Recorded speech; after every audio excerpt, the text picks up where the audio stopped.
The Misadventures of Elwood J. McFly, written by Bradbury and Emmy Jannsen. This is part 2. Elwood's Dream.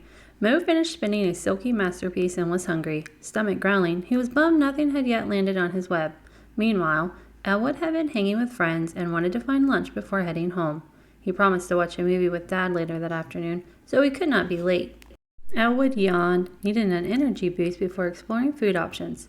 Flies get tired too, you know. Elwood stretched out on a tree branch, crossing his feet and resting his legs behind his head. He let out a long sigh, taking in the view from above. A breeze swept something shiny into the sunlight. Elwood was curious and sat up. He had no idea spider legs were sneaking toward him. "Boo!" the spider said, touching Elwood's shoulder. "Ah, you startled me. Where did you come from?" "I live here. It gets lonely, though. Hey, I have an idea. You want to be friends? I'm Mo, by the way."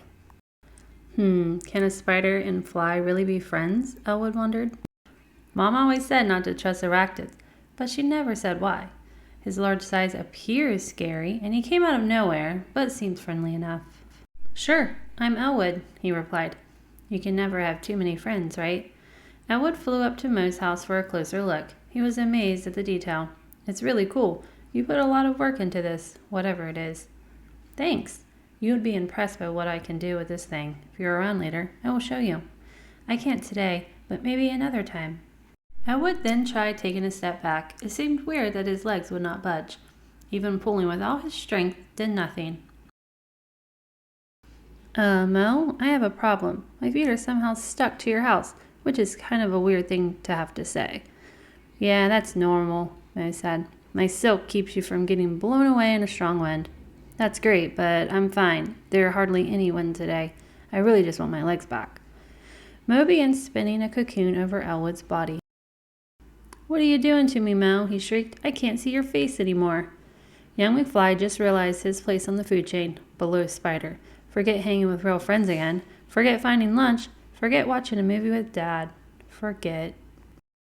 "Calm down, Elwood. You're wrapped in a warm blanket. It will help you sleep well tonight." "Tonight?" Elwood cried, trying to free himself from the spider's grasp. "No can do. I promised my dad I would be home this afternoon." Mo sighed. Never did he have to work so hard for so little food. Elwood's eyes rolled back in their sockets. He could not believe how comfortable he was. The hunger pains were gone.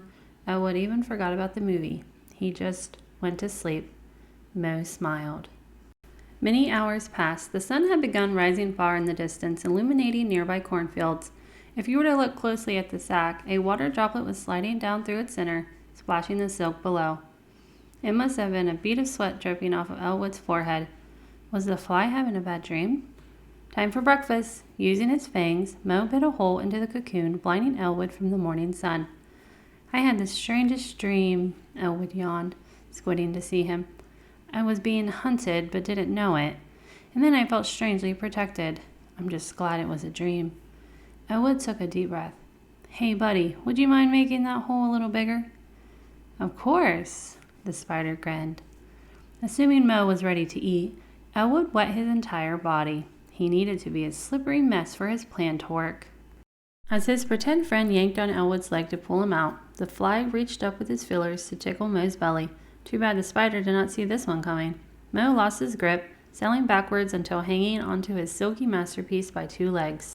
Young McFly seized the opportunity. Without hesitation, he burst the web into pieces, knocking Mo off the tree. Elwood watched as he tumbled down onto the dew-laden grass. Free once again, Elwood soared above the trees until back in the McFly house. Mo could only stare up at the sky. How in the world did his breakfast just fly away? He worked way too hard for absolutely nothing. Elwood has got to be the luckiest insect ever. We will see if his parents agree once he tells them why he never made it home last night.